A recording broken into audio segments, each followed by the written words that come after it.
Hello friends, welcome to our YouTube channel. आज की इस वीडियो में हम बात करेंगे स्विच स्टेटमेंट के बारे में। इसे स्विच केस भी हम बोलते हैं। जब हमने मल्टीपल कंडीशंस को यूज करना होता है तो हमने लास्ट वीडियो में देखा था कि इफ एल्स इफ स्टेटमेंट में हम किस तरीके से हम मल्टीपल कंडीशंस को यूज करते हैं। अब हम मल्टीपल कंडीशंस को स्विच केस के थ्रू किस तरीके से यूज करते हैं और कैसे इसका आउटपुट लेते हैं, इसके बारे में हम डिस्कस करेंगे। तो सबसे पहले इसका सिंटैक्स जान लेते हैं। सबसे पहले हम स्विच लिखते हैं, फिर राउंड ब्रेसेस के अंदर हम एक्सप्रेशन पास करते हैं। एक्सप्रेशन कोई भी वैल्यू हो सकती है। उसके बाद हम केस क्रिएट करते हैं, जो भी हमारे पास कंडीशंस होगी वो हम कंडीशन क्रिएट करेंगे। उसके लिए हम केस लिखेंगे और यहाँ पे हम एक्सप्रेशन की वैल्यू भी पास कर सकते हैं या कोई भी कंडीशन भी हम क्रिएट कर सकते हैं। यहाँ पे अगर यह केस, ये कंडीशन जो हमने बनाई है, ये अगर ट्रू होती है तो इसके अंदर का कोड एग्जीक्यूट होगा और उसके बाद में हमने ब्रेक लिखना है। ब्रेक बेसिकली क्या करेगा, अगर यह कंडीशन ट्रू होती है तो यह ब्रेक उसके आगे वाली जो हमने केस बनाए हुए हैं वो वाले केस को चेक नहीं करेगा और इस स्विच कंडीशन से हमें बाहर कर देगा। तो इस तरीके से हम इस कंडीशंस को यूज करेंगे और अगर यह कंडीशन फॉल्स हो जाती है तो वह यह सेकंड कंडीशन में आएगा। तो यहाँ पे हम सेम कोड लिखते हैं केस और फिर यहाँ सेकंड कंडीशन होगी हमारी। अगर यह कंडीशन ट्रू होती है तो ये कोड एग्जीक्यूट होगा और उसके बाद में हमने ब्रेक लिखना है। तो इस तरीके से हम मल्टीपल कंडीशंस को यूज करते हैं। इनमें से अगर कोई भी कंडीशन ट्रू नहीं होती है तो हम एक कंडीशन बनाते हैं डिफॉल्ट। डिफॉल्ट में हमने जो भी स्टेटमेंट हमारी लिखी हुई है वो एग्जीक्यूट हो जाएगी। डिफॉल्ट के बाद हमें ब्रेक यूज करने की जरूरत नहीं होती। अब इसको एग्जाम्पल के साथ देखते हैं। एग्जाम्पल में हम देखते हैं कि ग्रेड से हम किस तरीके से उसका रिजल्ट क्रिएट करेंगे। इसके अंदर अगर ए प्लस ग्रेड आती है तो उसको आउटस्टैंडिंग रिजल्ट मिलता है।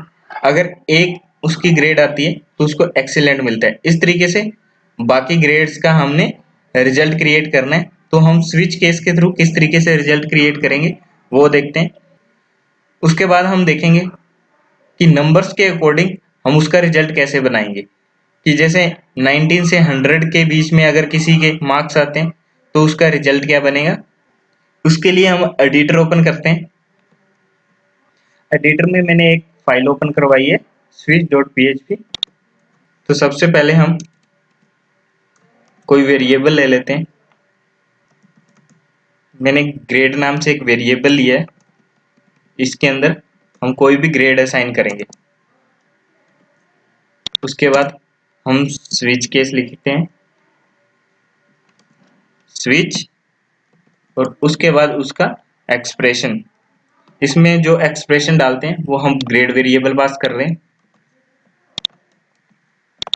उसके बाद हम कर्ली ब्रेसेस यूज कर रहे हैं। इसके अंदर हम एक केस क्रिएट करेंगे और यहाँ पे हम कोई भी वैल्यू दे सकते हैं या कोई भी कंडीशन हम डाल सकते हैं। यहाँ पे मैं ए प्लस ग्रेड डाल देता हूँ और उसके बाद में कोई भी स्टेटमेंट हम इको करवा सकते हैं। यहाँ पे इको और यहाँ पे आउटस्टैंडिंग और उसके बाद हमने ब्रेक यूज करना है। इस तरीके से हमने एक कंडीशन बना ली है जिसके अंदर अगर ग्रेड ए प्लस आता है तो वह इस केस को चेक करेगा और यह स्टेटमेंट प्रिंट कर देगा। इसी तरीके से मैं दूसरे केस बना लेता हूं और सेकंड कंडीशन में ए ग्रेड की बना लेता हूं और इसके अंदर एक्सीलेंट प्रिंट होगा और थर्ड में बी प्लस ग्रेड की कंडीशन बनाता हूं, इसमें इसे वेरी गुड। फोर्थ हम बी की कंडीशन बनाते हैं, इसमें इसको गुड असाइन होगा।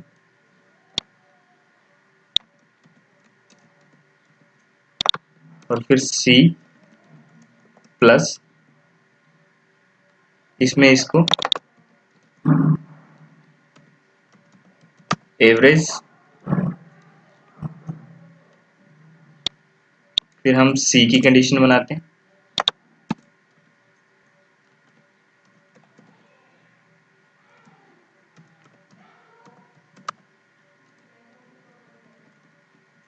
इस तरीके से हमने कुछ कंडीशंस बनाई हैं।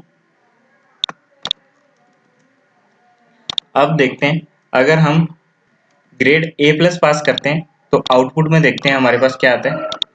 आउटपुट में हमारे पास आउटस्टैंडिंग प्रिंट हो रहा है।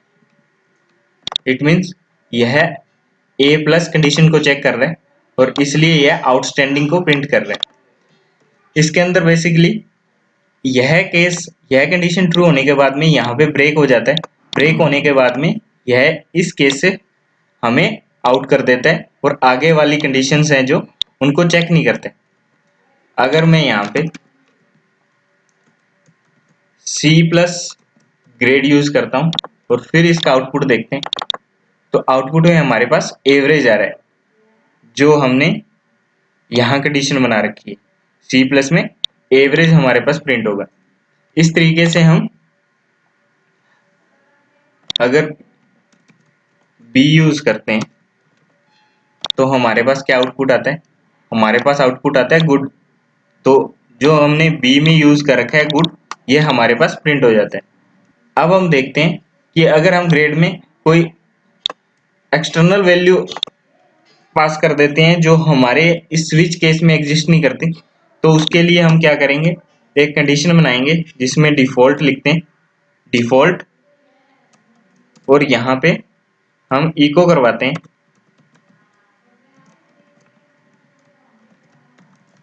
एंटर ए वैलिड ग्रेड, इस तरीके से। और इसके बाद में हमें ब्रेक लगाने की जरूरत नहीं होती क्योंकि ये हम सबसे लास्ट में यूज कर रहे हैं, तो इसके बाद में कोई भी कंडीशन नहीं है, तो यह किसी भी कंडीशन को चेक नहीं करेगा। इसके बाद में यह इस केस से बाहर आ जाएगा। अब इसके अंदर हम x यूज कर लेते हैं और इसका आउटपुट देखते हैं तो हमारे पास वैल्यू आती है एंटर ए वैलिड ग्रेड। तो इस तरीके से हम कोई एक्सटर्नल वैल्यू होती है तो उसको भी हम डिफॉल्ट कंडीशन के अकॉर्डिंग चेक करवा सकते हैं। अब हम देखते हैं कि हम मल्टीपल केस के लिए अगर हमने सिंगल वैल्यू को प्रिंट करवाना होता है तो किस तरीके से हम यूज करते हैं। सपोज करते हैं हम a, b प्लस और b, इन तीनों के लिए हमने सेम वैल्यू प्रिंट करवानी है, तो किस तरीके से यूज करेंगे। तो हम केस a, उसके बाद में केस b प्लस और उसके बाद में केस b, इस तरीके से यूज करते हैं और इस चीज को हम हटा देते हैं। तो अब क्या करेगा, ये केस a होगा, b प्लस होगा और b, अगर इन तीनों में से कोई भी केस होगा तो वह एक्सीलेंट प्रिंट करेगा। अब चेक करते हैं हम b प्लस और इसका आउटपुट देखते हैं। आउटपुट में हमारे पास एक्सीलेंट आ रहा है। इट मीन्स यह b प्लस इसके लिए सही काम कर रहे हैं। तो एक ही केस के अंदर हमने मल्टीपल कंडीशंस को यूज करना हो तो इस तरीके से हम यूज कर सकते हैं। अब इसके अंदर अगर ए ग्रेड हम असाइन करते हैं तो हमारे पास आउटपुट में एक्सीलेंट ही आता है। तो इस तरीके से हम मल्टीपल कंडीशन को सिंगल केस में भी यूज कर सकते हैं। अब हम देखते हैं मार्क्स के अकॉर्डिंग किस तरीके से हम रिजल्ट को प्रिंट करते हैं।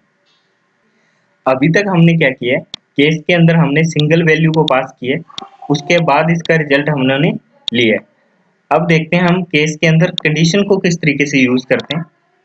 उसके लिए हम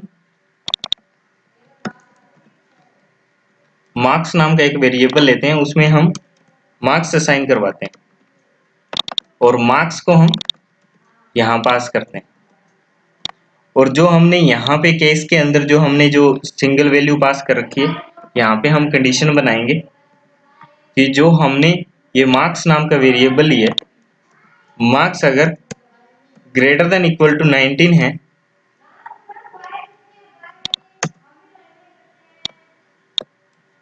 ये हमने कंपैरिजन ऑपरेटर यूज किया है और उसके बाद में हम लॉजिकल ऑपरेटर यूज करेंगे, एंड ऑपरेटर। इसको डबल एंड से यूज करते हैं। उसके बाद हम देखते हैं अगर marks less than equal to 100 हो। तो इस तरीके से हमने एक कंडीशन बनाई है। अगर मार्क्स 19 और 100 के बीच में होते हैं, 90 और 100 के बीच में होंगे तो हमारे पास आउटस्टैंडिंग प्रिंट होगा।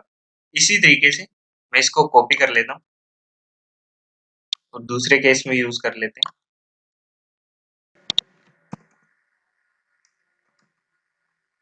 फिर 90 यूज करते हैं और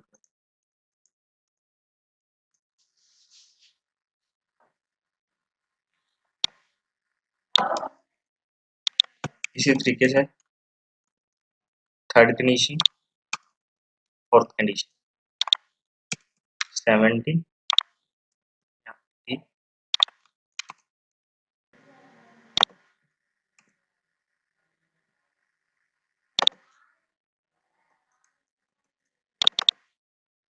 और यहाँ हम लिखते हैं एंट्री वैलिड मार्क्स।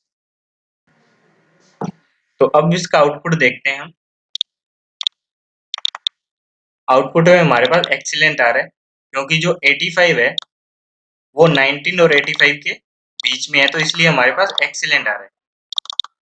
अगर मैं यहाँ पे 99 यूज करता हूँ तो हमारे पास आउटस्टैंडिंग एरर है क्योंकि यह 90 और 100 के बीच में है, तो यह कंडीशन ट्रू हो रही है हमारी और यह आउटस्टैंडिंग प्रिंट कर रहा है।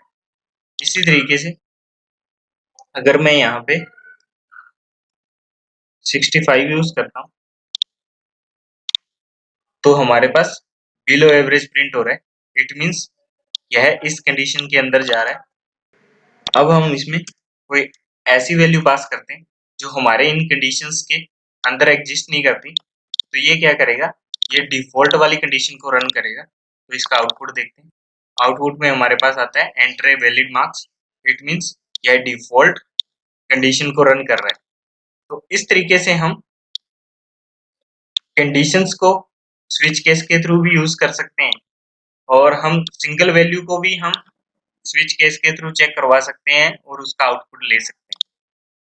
तो फ्रेंड्स, इस वीडियो में हमने देखा कि स्विच केस किस तरीके से हम यूज करते हैं, इसका सिंटैक्स क्या होता है और किस तरीके से हम मल्टीपल कंडीशंस को इसमें यूज कर सकते हैं।